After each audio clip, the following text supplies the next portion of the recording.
Ом намо Бхагавате Васудевая.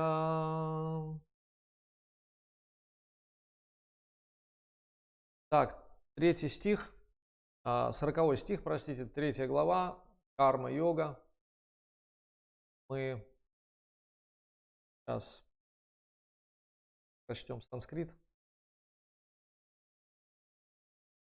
Индрияни мано будхир асьядхиштханам учяте атайр вимохаятьеша санам авритья дехинам. Пословный перевод. Индрияни – чувства, манах – ум, будхи – разум, ясья – этого, имеется в виду вожделение, вернее асья, асья – этого, то есть вожделение, идет ссылка как на предыдущий стих. Адхиштханам – место пребывания, учьяте называется, этайх – всеми этими. Вимохаяти повергает в иллюзию. Эшаха это деление. Нанам знание. Авритья покрыв. Техинам воплощенное в теле живое существо. Я предыдущий стих прочту как опорный. Так чистое сознание живого существа, изначально обладающего совершенным знанием, оказывается во власти его вечного врага вожделения, ненасытного и пылающего, подобно огню. И сегодняшний стих, 40. Оплотом вожделения являются чувства, ум и разум. С их помощью вожделение покрывает истинное знание живого существа и повергает его в иллюзию.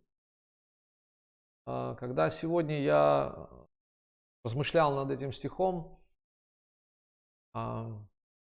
как-то очень сильно напоминает нашу жизнь, вот вообще даже безотносительно чувств, ума и разума. То есть напоминает даже сам принцип действия каких-то групп людей или отдельных людей, или каких-то даже отдельных, так сказать, политических партий, организаций. Очень интересный момент. Есть 3 вещи: чувства, ум, разум, и их покрывает, что-то покрывает, да, то есть истинное знание живого существа что-то покрывает, покрывая чувства, ум и разум. Забавно, да, получается? Любую рекламу возьмите, и что вы увидите? Вы увидите, как оно апеллирует либо к чувствам, либо к уму, либо к разуму. Любая реклама, смотрите, что происходит. Вот этот вся вот эта цивилизация потребления, она вот то, что она делает так. Она апеллирует к чувствам, вызывает определенный рефлекс, как у собаки Павлова, да. Потом оно апеллирует к уму, дает картинку определенную, да, видеореклама, она дает картинку определенную, видео, да, и дальше уже она еще и обосновывает, почему это очень полезно. То есть есть как бы 3 вида рекламы, которые просто бьют либо по чувствам, либо по уму или по разуму. И человек, если скинуть вот это все просто, вот сейчас очень хорошее время на самом деле, люди наконец-таки начинают понимать, что у них столько всего лишнего вообще. Теперь, когда они вкладываются только во все самое необходимое, они начинают понимать, что у них столько всего лишнего. Это и есть иллюзия. Иллюзия. То есть, если человек в какой-то момент очнется и посмотрит на свои 7 телевизоров, 8 холодильников, 12 машин, там 2-3 квартиры или еще что-то, он поймет, что просто это такая иллюзия. Вот вы можете себе представить, у того же какого-нибудь, ну там, Киркорова, там 500 пар обуви, но он не может их носить одновременно. Понимаете, да? У Билл Гейтса может быть 2000 пиджаков, но он не сможет носить их одновременно. Это ли не иллюзия? У Абрамовича яхта самая длинная в мире, но он не может пронизать ее все своим как бы сознанием или постоянно находиться на ней. Такая иллюзия просто. Вот это само понимание того, что я обладаю этим, вот я обладаю этим, оно и порождает вот это иллюзорное счастье. И Шрила Прабхупада вчера говорит как раз вот это незначительное счастье человек принимает как раз за чистую монету. Вот в последнем, помните, комментарии он говорит, что это мнимое ощущение счастья злейший враг живого существа. Вот вчерашняя тема звучала так, что причина смерти-секс. И мы как бы в целом говорили об этом, но не подчеркнули как бы, да, вот саму эту фразу «причина смерти секс». То есть, по сути дела, живое существо по природе своей бессмертное, да, нерожденное, вечное, оно становится смертным благодаря вот этому самому сильной привязанности, вожделению, да, то есть, который проявляется в действии как связь с половыми партнерами. И здесь вот, смотрите, оплотом вожделения являются чувства, ум и разум. И это вот как три цели, знаете, как три мишени, поразив которые вы сможете человека заковать очень легко в кандалы, просто легко. Чувства, ум и разум. Для чувств нужно, как это поет Базилио, да, или Са, ему покажешь медный грош и делай с ним что хочешь. Потом тому, кому как бы, ну вот спекулянту, да, ему там с 3 короба наврешь и делай с ним что хочешь. Представляете, да, вот эти вот песенки, они как конкретно вот эти показывают, как взаимодействовать с чувствами другого человека, как взаимодействовать с его умом и как взаимодействовать с его разумом. Исходя из функций чувств, ума и разума, можно понять, каким образом можно манипулировать этими как бы тремя как бы вот оплотами, да, как три точки, которые, завоевав которые, можно делать с человеком все, что угодно вообще. Интересно, интересный стих, и Кришна объясняет это сейчас. Он объясняет Арджуне на благо всего общества, человеческого общества, потому что сейчас эта иллюзия слегка сбивается, вот эта корона сбивается просто с головы человека, и он оказывается в удивительном положении. Он понимает, что его окружали столько ненужных вещей, столько лишних вообще вещей. Он понял, что не нужно, что ему для того, чтобы выжить, ему не нужно так много всего. Людей, которые были очень сильно в прошлом, вот до пандемии, привязаны к посещению театров, кино, там каких-то музеев, поездки и так далее и тому подобное, их сейчас опрашивают, да, насколько они сохранят свое пристрастие после того, как все закончится, насколько часто они будут ходить. И 56% из них говорят, что мы не будем больше уделять столько времени этому всему. Вот, 56%. Можете себе представить. То есть больше половины как бы просыпается, джив-джагу просыпается от иллюзий просто. Столько ненужного всего. Итак, враг, комментарий его божественной милости Абхай Чарана Равинды Бхактивиданты с вами Шрила Прабхупады. Комментарий очень мощный, очень, как и все, собственно, комментарии. Саду, он режет просто. Враг обусловленной души захватил различные стратегические позиции в его теле.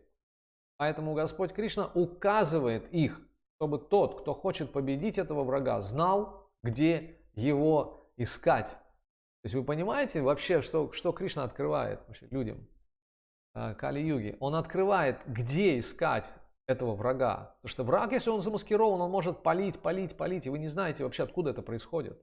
Вот эта стрельба, там, когда в 2013 году, там, по-моему, на Майдане стреляли, там постреляли 113 невинных человек, и никто не мог понять, откуда ведется стрельба. Вообще не было понятно, откуда. И вот когда враг, он неизвестен, откуда он стреляет. Он может стрелять очень долго и может поразить очень многих. И здесь Кришна, он показывает конкретно, где это, где их оплот, где они прячутся. Они прячутся в чувствах, этот враг прячется в уме, и этот враг прячется в разуме, в реальном разуме. В чем опасность? Сейчас Шрила Прабхупада скажет, в чем опасность вот этой маскировки. Сейчас Шрила Прабхупада расскажет нам. Поэтому Господь Кришна указывает их, чтобы тот, кто хочет победить этого врага, знал, где его искать. Центром всей деятельности чувств является что? Правильно, ум. Ум. Поэтому, когда мы слышим об объектах чувств, наш ум наполняется мыслями о мирских удовольствиях. Мыслями о мирских удовольствиях, в результате чего ум и чувства становятся опорными пунктами вожделения. А дальше что же с разумом происходит? Смотрите, вот чувства, да, они как бы вот рецепции такие, щупальцы, тропинки, ведущие в ад, да, говорится в одной мантре. в одном баджане. Чувства и ум, они тропинки, ведущие в ад. И вот когда они в сговоре, что происходит? Вслед за ними в оплот вожделения превращается разум. Да, то есть против кого дружить будем. И вот чувства, ум, они как бы сговариваются и дальше превращают в оплот разум. Разум же, вот в чем его опасность? Он ближайший сосед души. Ближайший сосед души. Наполняясь вожделением, он заставляет душу принять ложное эго и отождествлять себя с материей, а значит и с умом, и чувствами. И вот современная цивилизация, то ли, ну как бы был бы я конспирологом, я бы сказал, конечно, что это великий заговор, что это большой заговор. Но по большому счету, если уже, как сказать, разбираться с позиции гуру Шастры Саду, мы можем понять, что этот заговор плели сами мы. Как паук плетет паутину, да, но он сам-то в нее не попадается. Но вот мы такие вот неудачные пауки, которые сплели сами паутину. Так, наполняясь вожделением, разум заставляет душу принять ложное эго и отождествить себя с материей, а значит и с умом и чувствами. То есть, другими словами, вот представьте, у нас сидит вот этот путник, да, вот эта тварь какая-то у нас сидит. И его сознание полностью овладело нашим сознанием. И мы принимаем, что мы и есть это он. И что мы делаем? Мы, отождествляясь с этим умом и чувствами, мы начинаем его наслаждать, считая, что это и есть я. Нормально, да, получается? Да? То есть мы кормим каких-то паразитов, считая, что мы кормим себя. Ну хорошо, ладно, если есть какие-то там эти бактерии, которые помогают нам все-таки там, выставляют рубежи какие-то против микробов, там, я не знаю, помогают одолеть каких-то вирусов даже и подобное. Хорошо, мы готовы их кормить. Но за что вообще такое счастье кормить вообще то, что в результате приведет нас к смерти? Итак, материя, а значит и с умом чувством. Так вечная душа развивает привязанность к материальным удовольствиям, ошибочно принимая их за истинное счастье. Вот это ошибка. Вот это матрица. Это ложное самоотождествление души описано в Шримад Бхагаватам 10.84.13. Ясьятма будхих кунапетри дхатуке вадхих калатрадишу бхаума иджадхих Ятиртха будхих салилена карчичидж нанеша абхичнеша са эва гокараха. Гокараха. Гокараха это дословно коровы и ослы. Гокараха. Перевод. Человек, отождествляющий себя с телом, состоящим из трех материальных элементов, считает порождение этого тела своими родственниками, а землю, где он родился, достойный поклонения.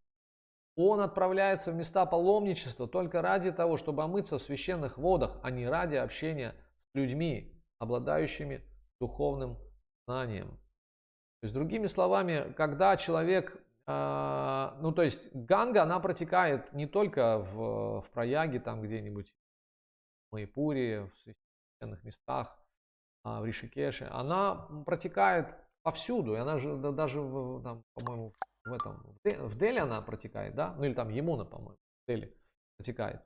Ну, почему бы не искупаться в Дели или в Калькутте там или где-то? Ну, это та же самая Ганга, пожалуйста, идите. Зачем вы едете в Праяг просто чтобы омыться в Ганге? Просто полное безумие. Святые места, места паломничества, они важны и интересны тем, что там пребывают саду, что там пребывают святые люди, то эти святые люди могут дать нам знание истины, татва-вид их называют, татва-вид. Они знают татву, они могут дать эту истину нам. Но мы идем, не обращая внимания ни на кого, просто совершаем омовение и возвращаемся там, в Калькутту, в Москву, в Нью-Йорк и так далее, считая себя уже очистившим. Это так называемое как бы купание слона. Слон, он заходит в озеро, выходит чистым и потом берет песок своим хоботом и обсыпает себя песком. Такое причащение в невежестве, причащение тайн святых в невежестве. Итак, такой человек ничем не лучше осла или коровы. Конец комментария. Ом Агьяна Тимирандасья Гьянанджана Шалакая Чакшурун Милитам Йена Тасмай Шри Гураве Намаха Шри Чайтанья Манобиштам Стапитам Йена Бутале Сваям Рупам Кадамахьям Дадати Свападантикам Ванча Калпатарупьяшча Крипасиндубья Эвача Патитанам Паванебхьо Вайшнавебьо Намо Намаха Jai Shri Krishna Chaitanya Prabhu Nityananda Shri Advaita Gadadhara Shiva Sadi Gaur Bhakta Vrinda Hare Krishna Krishna Krishna Hare Hare Hare Rama Rama Rama Hare Hare Nama Om Vishnu Padaya Krishna Prishtaya Bhutale Srimati Bhaktivedanta Swami Niti Namine Namaste Saraswati Devi Gauravani Pracharine Nirvishesha Shunyavadi Paschatya Deshatarine.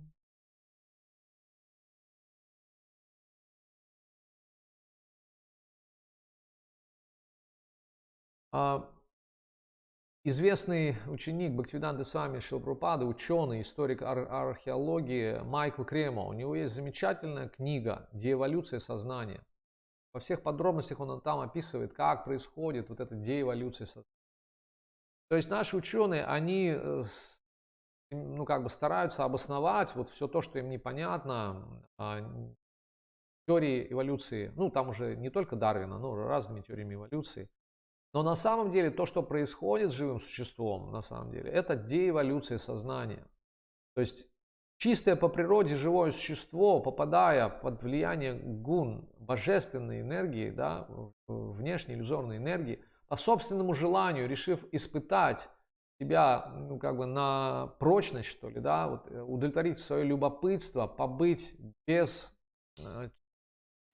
полного целого, оно получает полный карт-бланш фактически, да, в определенных, в определенных размерах. Но даже это, вот если представить, это Вселенная, да, это Вселенная, которая сейчас по оценкам ученых, да, уже с точки зрения современных возможностей, вот пускать эти разные волны, считать, Вселенная составляет в поперечнике 93 миллиарда световых лет. 93 миллиарда световых лет, можете себе представить? Шрила Прабхупада называл цифру, недавно я слышал в лекции, он говорил, что 40 тысяч световых лет, по-моему, это ближайшая именно планета, не звезда, а планета, которую можно вот увидеть. Да? Это даже в 60-е годы, получается, это уже было известно. Да? А если говорить о звездах, то вот те звезды, которые до сих пор свет их идет сюда, миллиарды лет, они уже могут даже не существовать. И вот этот поперечник 90, это только обозримый поперечник 93 миллиарда световых лет. И да, то есть со скоростью света нужно лететь 93 миллиарда. Это трудно вообще уму поддается. Или продолжительность живого существа, Творца Вселенной, да, можно сказать, главного Ишвару этой Вселенной, Брахмы, да, который продолжительность его жизни там множество там триллионов или квадриллионов лет и так далее, который состоит полностью из чистого разума и который своим разумом пронизывает всю Вселенную. И кто же этот Брахма, кто же этот Творец, который, похоже описан в Ветхом Завете как раз, да, тот, кто творит это все, вторичный Творец уже, да, но который творит эту Вселенную. И это фактически то живое существо, которым, и этот путь, по сути дела, похоже, прошел каждый из нас. Мы получаем в дар от верховного живого существа, от верховной личности. Мы получаем в дар эту Вселенную как, знаете, как возможность побыть здесь Богом без Него, без Кришны. И мы начинаем творить этот мир, эту Вселенную. Нам дается инструкция по эксплуатации этой Вселенной. Потому что сам Кришна, как описывается в Шримад Бхагаватам, дает знание, Брахме, первому живому существу, фактически нерожденному, да, у него чистое сознание, он знает Татву, он знает Кришну фактически, да, он происходит из него, да, он вырастает из пупа, вернее, из лотоса, который произрастает из пупа Маха Вишну, возлежащего вот в вселенском причинном океане, Гарбхадакашая Вишну. И это живое существо и есть вот то живое существо, которое, собственно говоря, решило попробовать жизнь вне дома, да, чуть-чуть просто, ну вот таким как бы самостоятельную такую жизнь. Более того, дается полная инструкция по эксплуатации этого материального мира. И почему же происходит так, что вот это живое существо постепенно деэволюционирует до формата там, микроба, инфузорий туфельки или даже, не побоюсь этого слова, коронавируса, да, который ученые даже за живое существо-то не считают. Они говорят, это просто ходячая информация, просто какая-то блуждающая информация, понимаете? Хотя, ну, с точки зрения вед, конечно, все признаки есть. Если она живет 3 дня, да, то это живое существо. А если потом оно умирает, это живое существо, очевидно. Состоит из ДНК, ну, как бы по структуре, понятно, органическая материя, ну, то есть у нее тоже есть душа, есть тело. В соответствии с ведами, каждый атом это и есть живое существо. И как раз Бхактисиданта с вами тоже говорит, что каждый атом это тоже живое существо. Интересная структура. И все эти живые существа, начиная от атома, заканчивая Творцом этой Вселенной, Брахмой, о 4 головах, они покрыты вожделением в той или иной степени. Как же это происходит, что чистое сознание живого существа постепенно деэволюционирует вот до такого состояния? Да? Где Брахма и где муравей, где Брахма и где коронавирус? Все очень просто. Несмотря на то, что инструкция совершенна, но вот эта оторванность от полного целого, ну как бы не дает нам возможности быть совершенным, потому что мы совершенны только в связи с целым. Часть, она не может быть сама по себе совершенной без полного целого. То есть, если мы увидим множество осколков от кувшина, мы поймем, что это не полное целое. Полное целое – это когда кувшин. Но осколок, он не может быть совершенным в отрыве от полного целого. Невозможно. Это подобно тому, как взять каплю океана, которая по структуре своей, по химическому составу один в один напоминает мировой океан. Один в один. Но она несовершенна, потому что она лишена основных качеств. Она не может там, потопить судно, она не может вызвать цунами, она не может, много чего не может, на самом деле. Там не могут жить живые существа всех размеров и так далее. То есть это очевидно, что она несовершенна. И поскольку мы в той или иной степени обладаем вот этими 4 недостатками, о которых говорит Веды, да, и это легко как бы проверить, наши чувства несовершенны, они имеют определенную как бы обзор, они не могут, даже если взять Брахму, то он видит только не дальше этой Вселенной, сквозь оболочки Вселенной он не может видеть это. Да, он может видеть на расстоянии 93 миллиарда, ну даже больше, это только ученые наши видят, представляете? То есть на самом деле Вселенная больше, она растет, она развивается с огромной скоростью, и на момент сотворения Вселенной она составляла 6 миллиардов, 6 миллиардов километров просто в поперечнике. Это описывается в Шримад Бхагаватам, и это подтверждают ученые. Но позже она растет, она постоянно растет. Поэтому объемы этой Вселенной трудно представить просто размеры. И несмотря на то, что даже первое сотворенное живое существо может видеть вот на такое огромное расстояние, пронизывать, чувствовать эту всю Вселенную, ощущать ее, космический разум такой, да, ее тело состоит, говорится, из чистого интеллекта. Несмотря на это, его чувства тоже несовершенны. Он склонен впадать в иллюзию, даже Брахма, даже фактически Бог этого мира, этой Вселенной, да, то есть Ишвара этой Вселенной, не верховная личность Бога, а именно Ишвара, как контролирующий этой Вселенной. Даже он обладает этими 4 недостатками.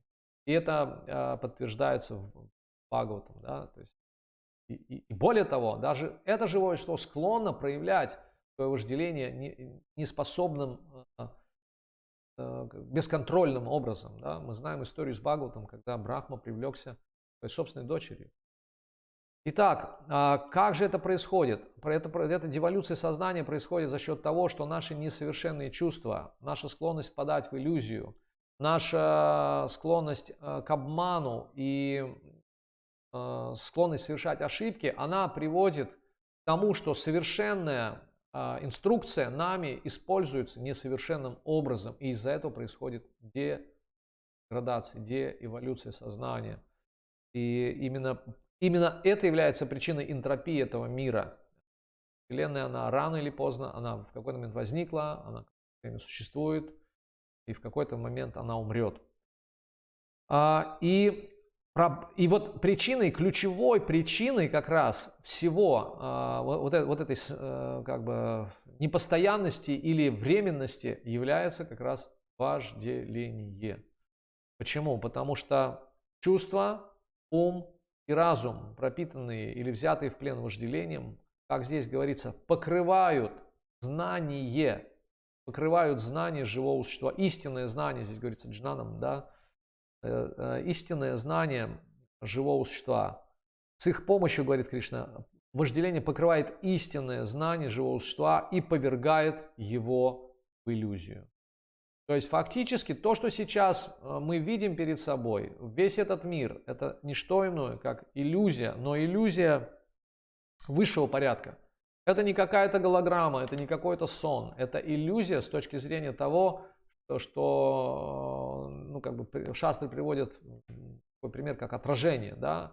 Если мы видим дерево или луну отраженную в воде, это означает, что и дерево, и луна существуют. Поэтому этот мир, исследуя этот мир, можно понять, каким является мир антиматериальный. Да, вот ученые, они сейчас говорят очень много об антиматерии.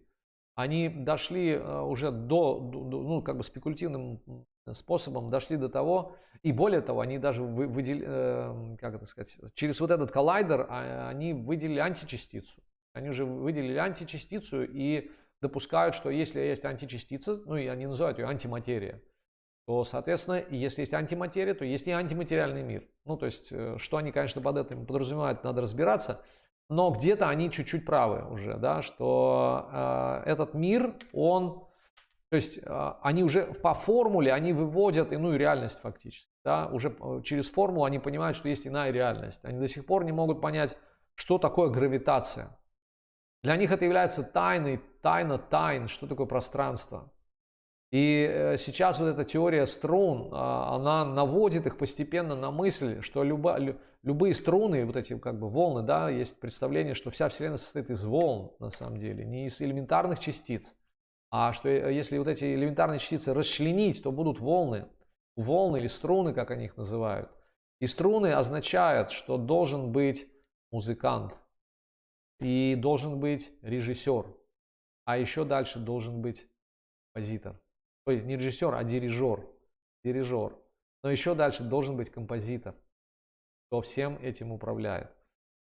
Таким образом, вот эта изначальная оторванность от Бога, от полного целого, постепенно заставляет вот это вожделение расти, и из жизни в жизнь, как мы говорили вот вчера, превращается в очень устойчивую привычку, потому что ум, что такое чувство ум? Функции чувств – это просто как бы каналы коммуникации, да, то есть мы находимся в этом скафандре, и мы должны каким-то образом коммуницировать с этим проявленным космосом, да, и вот через эти совершенные с точки зрения способности, да, вот передавать через рамки машины, вот через стенки машины передавать какую-то эмоцию, да, то есть вызывать, точнее, эмоцию, которая по сути является отражением истинной эмоции, да, но она также иллюзорна, как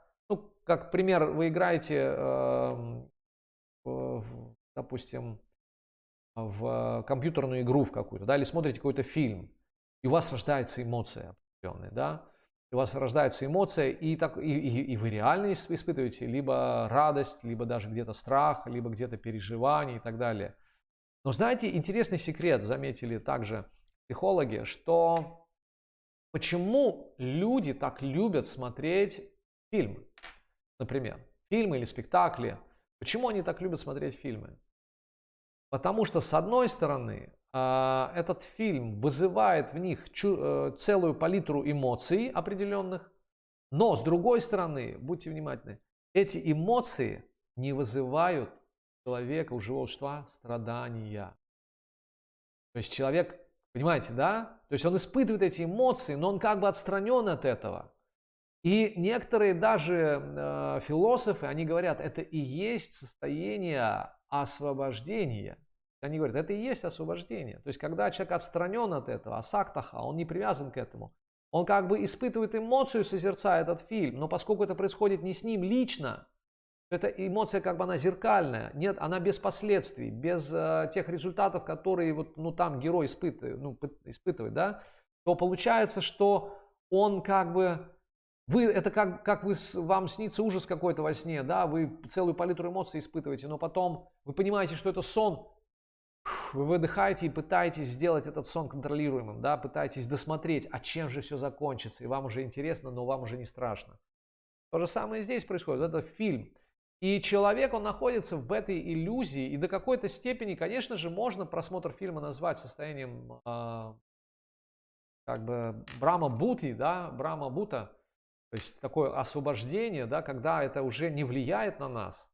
Но, конечно же, это не освобождение. То есть, если бы мы переносили это чувство, переносили бы вот в реальную жизнь и могли бы быть, так сказать, не очень радоваться в радости, не очень переживать в горести. И если вот эти страдания, тройственные страдания от других живых существ, от себя, от своего собственного ума, от сил природы, не вводили бы нас в депрессию, не вводили бы нас в какое-то страшное состояние апатии, тогда можно было бы сказать, что действительно это Брахма-бута.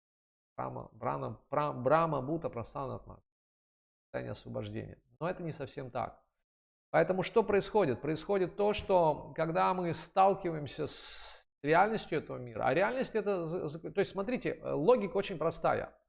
Когда мы смотрим фильм, мы получаем те эмоции, которые испытывает герой фактически, но мы не страдаем, потому что мы не отождествляем себя с этим героем.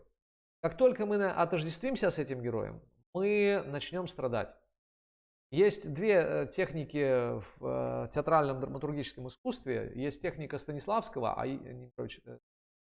да, который говорил «не верю», да, а есть техника Михаила Чехова. Это вот не Антон Павлович, а Михаил Чехов.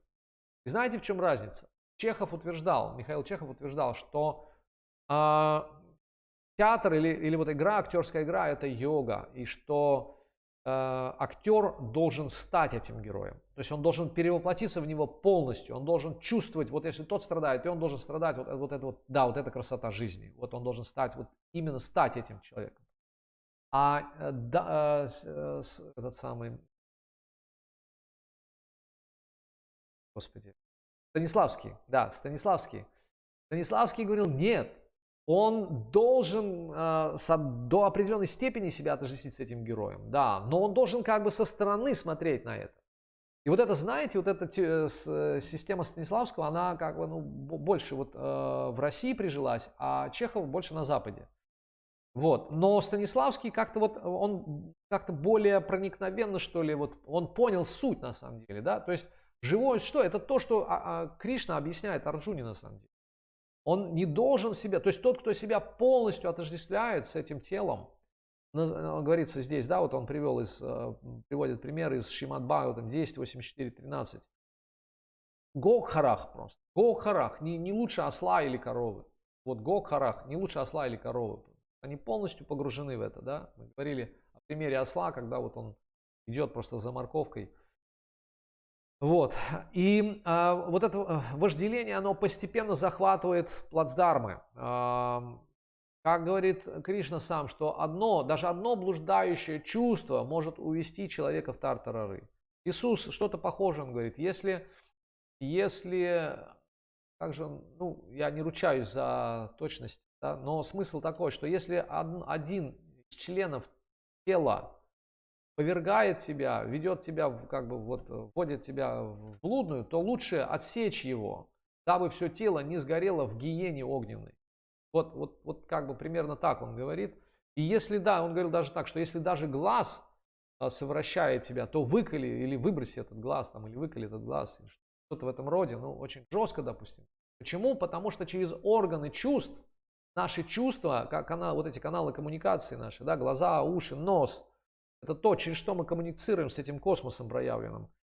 Он, соприкасаясь с объектами чувств, как уже говорилось, порождает вот эту как раз, то есть потихонечку одевает на нас кандалы. То есть мы привязываемся к этим объектам чувств. Ум оценивает, нравится, не нравится, нравится, не нравится. И дальше он начинает фантазировать. Мы едем и просто видим рекламу. Видим там какую-то, я не знаю, непонятную полуобнаженную женщину, рекламирующую шинмонтаж, к примеру. Еще тем паче какой-нибудь там, не знаю, непонятной системы. Причем здесь вот эта женщина. И наш ум начинает сразу обращаться к нашим старым впечатлениям, к нашему опыту. Он тут же вытаскивает из загашника вот эти кассеты, вставляет их сразу из того опыта, что связано с этими объектами. И начинается фантазия определенно сразу. Как тот же вот ученик Бхактивиданта с вами от Матаду Прабху, он рассказывал, он же был йогом, он ушел в Гималаи. Он ушел в Гималаи, чтобы вот как втянуть, как советует Кришна, да, втянуть чувства, как черепаха втягивает члены в свой панцирь. И он пришел в Гималаи, он сидел в медитации, и там проезжала телега. И вдруг у телеги отваливается колесо. И это колесо отваливается и катится. И тут же в его уме всплывают картины из фильма, в котором произошло точно такое же событие. То есть отвалилось как бы колесо у телеги, да, просто отвалилось. И сразу этот ум, он развернул весь сюжет этого фильма и все картинки, особенно привлекательные, которые были в этом фильме. И он подумал, его тогда звали Атмананда Свами. И он подумал, зачем я ушел в Гималаи, если даже здесь как бы я все равно продолжаю медитировать на чувственное наслаждение. Если любая какая-то вот удипана или вот какое-то действие, оно всколыхивает во мне вот эти чувства старые, достает из архива старые вот эти самскары, впечатления, да, слепки вот эти впечатлений, запускает старые программы. Для чего мне тогда здесь быть в Гималаях? Вот, и он собрался и ушел. Какое-то время он встретил преданных, стал Атмататвой Дасом, учеником Бхактивиданты Свами Прабхупады. То есть удивительная вещь. И что интересно, что это сила чувств, которые сначала, так сказать, вожделение, входя через чувство, да, оно порабощает ум, но позже, если нам как бы не повезло встретить на своем пути риши, мудреца, святого, ум и чувства, сговорившись друг с другом, они порабощают разум. Функция разума простая. Он отвечает за аналитическую функцию, и он с позиции имеющейся у него как бы вот информации о том, что является полезным, а что не полезным, он определяет, что полезно, а что не полезно для ума, ну в смысле для тела, да, в частности, для тела.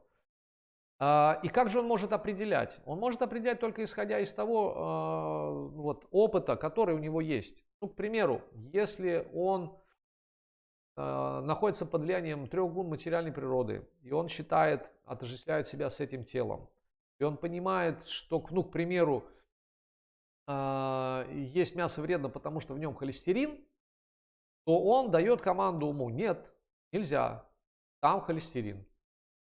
Или, к примеру, он понимает, что в сигарете никотин, капля которого убивает лошадь, да, что же говорить о человеке. И на пачках рисуют страшные вещи. И каждый человек, ну как с точки зрения разума, он понимает, что это вредно. Смотрите, что происходит. Люди продолжают курить. То есть, другими словами, разум, когда он опирается на материальное знание, он так же беспомощен, как если бы его не было вообще в принципе. Человек неразумный. Почему? Да потому что вожделение или чувственные наслаждения, они гораздо сильнее, чем желание быть здоровым. То есть, что происходит? Смотрите, есть шреес и преес. Есть долгосрочное благо, шреес, краткосрочное благо, удовлетворение чувств.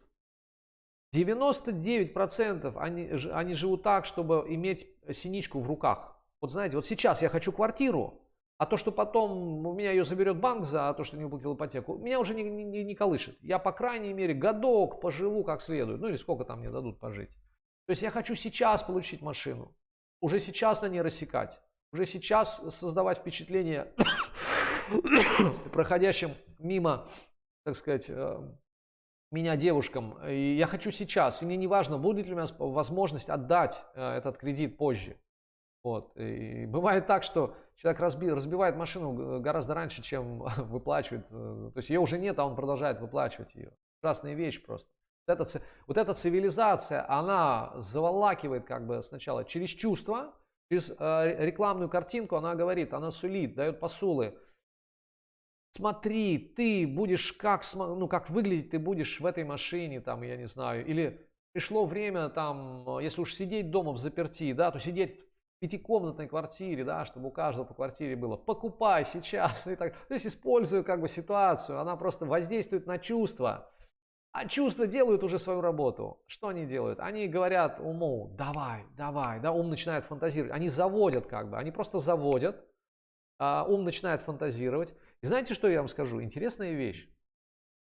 Человек, даже в следующей практике, какой-то духовной практике, много-много лет, вот заприте его, посадите его за телевизором. Если он не вышел на уровень ништхи, на уровень твердой как бы уверенности, не просто веры, а уверенности, да, на уровень вигьяны, на уровень, даже пусть еще как бы отсутствует вкус, но есть очень четкая уверенность в том, что это такое, что это путь, он знает, что делать.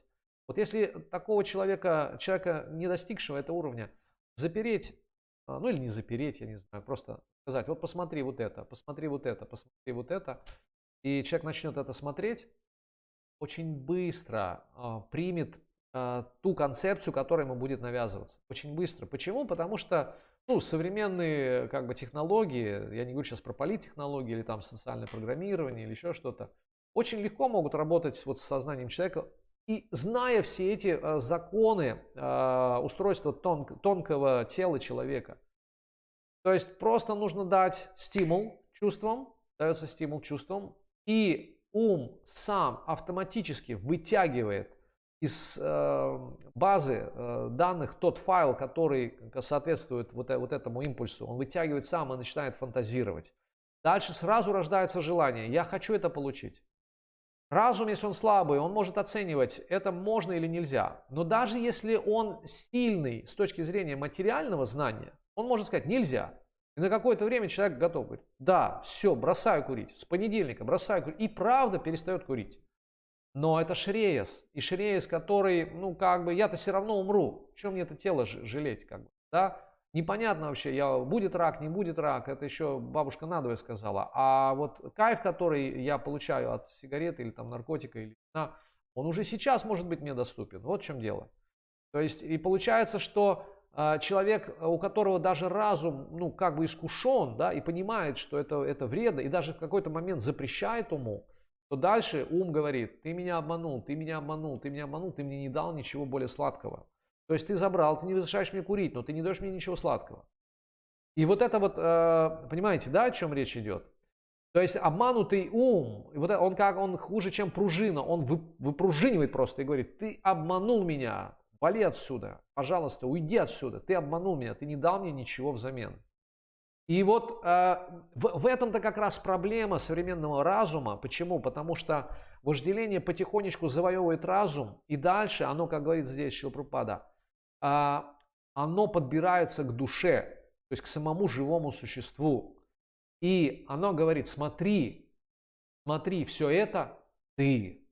И вот это вожделение, если это Брахма, если это Творец Вселенной, он говорит, смотри, вся эта Вселенная, это и есть ты. Представляете, да? Вот эти 93 миллиарда световых лет. Ты повелитель, единственный повелитель этой вселенной. И живое существо думает: да, я повелитель этой вселенной. Представляете, да? И вот душа принимает, неважно с кем себя отождествляет живое существо, оно может себя отождествлять с Вселенной. Кстати, интересно, когда я проходил обучение, тогда еще был вот этот Академия государственной службы при президенте Российской Федерации, сейчас она не существует, она сейчас объединена с Академией народного хозяйства. Вот в те времена один из профессоров, он как бы так, ну, как под большим секретом поделился с аудиторией.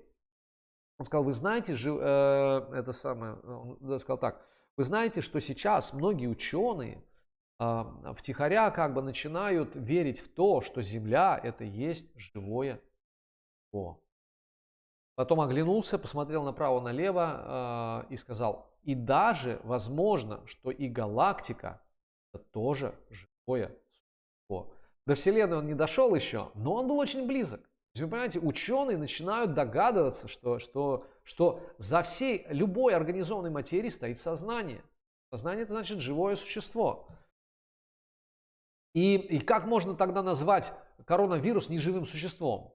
Ну как, если там явно организованная материя таким образом организована, что вот эти две ДНК выстраивают просто такую фабрику, так сказать, репродуцирования вот этого вируса, да, просто попадая в клетку. Там создается фабрика по репродуцированию вот этого, целая фабрика. Понимаете, не нужно ничего там, ни рабочих нанимать, ничего. Сама клетка говорит: все, строй сколько хочешь, используй меня. Используй весь мой арсенал, весь мой белок, там, весь мой то, все и так далее.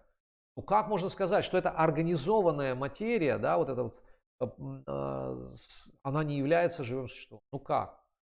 Вот, поэтому ученые уже где-то подбираются поближе, да, к тому, но суть-то не в этом. Суть в том, что какая разница, я могу отождествлять себя с этой вселенной, или отождествлять себя с Россией, или могу отождествлять себя с той или иной организацией, или с этой семьей, или с этим городом, или с этим телом, в конце концов. Какая разница? Я все равно отождествляю себя с этим. И разница лишь в том, я буду заботиться об этом теле или об этой вселенной. Вот и все, вот вся разница. Когда мы начинаем заботиться о своей стране, это называется филантропизм, да, или как там, альтруизм, филантропия, благотворительность, там и так далее, мирская такая. Вот мы начинаем заботиться. Вот. Потому что мы отождествили себя, да, мы вот как бы, мы русские, да, вот мы русские, значит, вот национальная идея у нас такая. Давай, да, Россия, даешь Россия, вот, керосина и так далее. Вот, я русский, и за Русь я пойду и брошусь на амбразуру, за Русь я пойду и как бы отдам, я не знаю, жизнь, кровь, я не знаю, еще что-нибудь отдам, даже памятника не надо. Так что вот это отождествление себя с неважно с чем, оно очень деструктивно. Почему? Потому что в результате оно сохраняет вот эту концепцию «я» и «моё», а значит сохраняет привязанности. Когда эти привязанности рвутся, мало того, что живое существо страдает, оно еще и вот застывает, не застывает как бы, а продолжает вот прокручиваться в этом кругу самсары, прокручивать. Да, то есть это как, знаете, когда цепь соскочила, вы можете крутить сколько угодно педали, но велосипед будет стоять на месте. Вот это круг самсары. Цепь скручивает. То есть нет духовной практики, нет варнашима дхармы, нет знания, и велосипед никуда не едет просто. Да, просто цепь прокручивает. Вот. Муравей Брахма, инфузория туфелька, опять творец этой вселенной. И важно, сколько у вас голов, 4 или миллион. Все равно остаетесь по-прежнему в этих кандалах вожделения. Каков же выход? Это очень интересно. Оставайтесь с нами, мы будем говорить о выходе. Каков выход? Давайте так, выход один. Тот, кто уж смотрит нас на протяжении всех этих лекций, эпизодов, да, там 24 эпизода уже, я сам удивился, думаю, ничего себе, неужели мы так долго беседуем? 24 эпизода, это только не считая тех, которые еще не нумеровались. То есть нумеровать мы их стали позже немного. Я по-прежнему предлагаю задавать вам вопросы по WhatsApp, даже если вы смотрите это в записи. Вот, задавайте вопросы, не стесняйтесь, по WhatsApp. Мы будем отвечать на них в следующих трансляциях или даже в WhatsApp можем ответить. Что касается выхода, мы дойдем до этого. Кришна, он постепенно Арджуне показывает, да, показывает эту картину. Оставайтесь с нами, вы поймете, как выйти из этой ситуации. Страшной ситуации, ужасной ситуации. И здесь не поможет взять и просто закрыть глаза, как страус, да, как кошка иногда, она, когда хочет, чтобы у нее отняли еду, она закрывает глаза, и ей кажется, что никого вокруг нет. Все, ее беспокойство уходит. Страус опускает голову в песок, и вроде бы тоже все хорошо, все нормально, никаких проблем. На самом деле страус, у него другая защитная реакция у страуса. Он опускает голову в песок по какой-то другой причине, нам это объясняли. А вот у него защитная реакция заключается в том, что у него память всего 20 секунд. Говорят, у рыб 3 секунды, а у страуса 20 секунд память. Можете себе представить? То есть, если вы ему ударите очень сильно, через 20 секунд подойдете, он даже не вспомнит, что вы его ударили. И вот, похоже, это чем-то напоминает нас, на самом деле, живое существо. Только с нами происходит в этой жизни, и мы по-прежнему забываем уроки этой жизни. Там, ну пусть не через 20 секунд, но через 20 минут или 20 дней, неважно.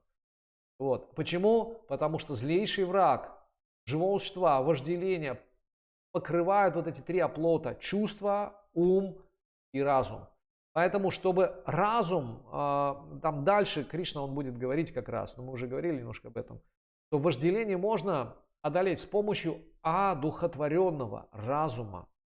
И здесь как раз нам без 5-го элемента не обойтись. 5-й элемент. Возможно, одну из лекций мы так и назовем. 5-й элемент. Ну, кто хипует, тот уже знает, что это за 5-й элемент. Те, кто еще не хипует, оставайтесь с нами, и мы вам обязательно скажем, что такое 5-й элемент. Итак, я одеваю вопросы.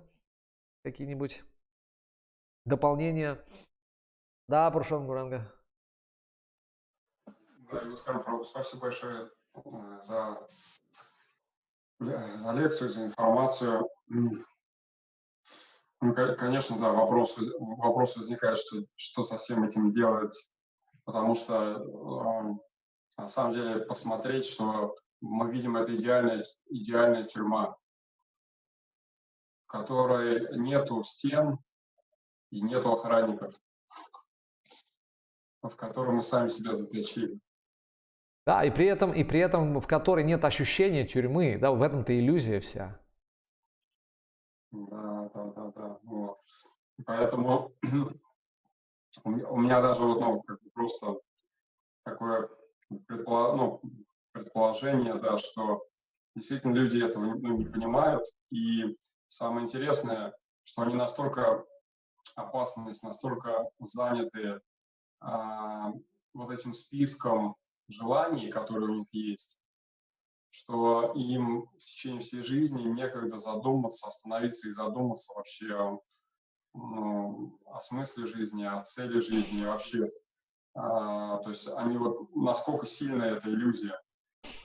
Вот. И получается, что на самом деле, конечно, то, что они считают, считают счастьем, в итоге у них получается даже не счастье, а ожидание счастья. Потому что когда они даже что-то достигают, они все равно не удовлетворены. У них получается либо когда что-то приходит, у них сразу появляется страх, как это сохранить, и получается, они уже несчастливы. Либо второй вариант, когда это приходит, они чувственно насыщаются, и у них появляется уже,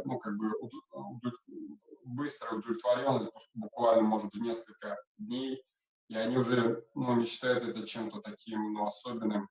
Уже нету такой новизны, и они чувствуют, что, знаете, как была какая-то цель в жизни, вот я достиг, а теперь я себя плохо чувствую, потому что у меня даже цели нет в жизни. Вот.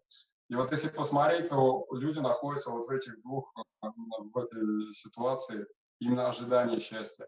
И самое интересное, что раз есть ожидание счастья, знаете, какие фальшивые монеты, значит, есть настоящие. То есть они понимают, что счастье есть, что есть настоящее счастье. но они его, ну, никак не могут найти.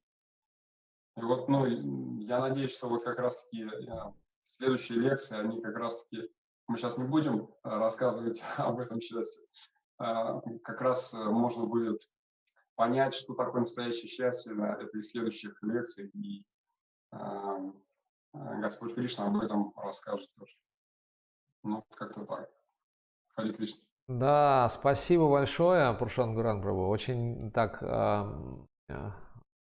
нравится мне вот ваши дополнения всегда очень прям вот, знаете, так, а, они как бы эстетически точно выдержаны, так эстетически, философски точно выдержаны и дополняют вот все то, что как бы вот плоды там, моих каких-то медитаций. Очень здорово чувствуется, что, знаете, как сегодня слушал вот лекцию Адирас Прабу, да, и вот он говорил о процессе познания, ему задал вопрос о процессе познания.